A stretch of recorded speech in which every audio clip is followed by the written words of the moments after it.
i'tikafil manzuri illa lihajatil insani aw udrin bin. Itu satu pasal. Dan bermula i'tikaf itu sunnah yang dituntutkan. Melati dibacakan orang akannya ratuban dengan sukun ta yang malah.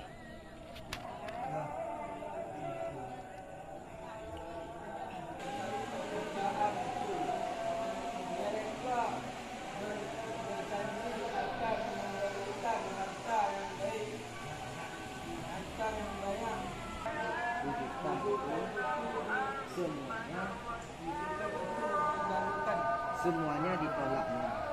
Semuanya ditolaknya. Nah,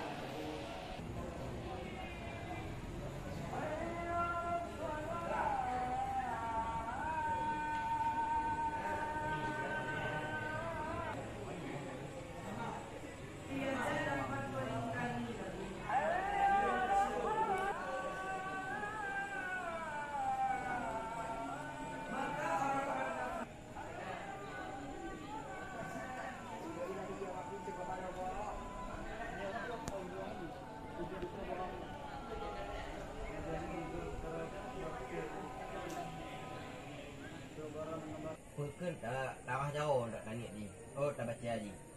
Ha. Hokalah. Wa ba'da syahadatani, dan disunatkan orang sesudahnya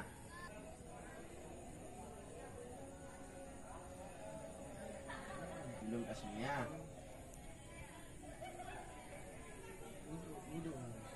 Duduk. Lihat tak ni. Nyobok dia atas. Wa ba'daha syahadatani, dan disunatkan orang sesudahnya tasmiyah alam akan membaca dua syahadat. Walhamdulillahilladzi ja'alal ma'a tahura. Ianya Allah akan diam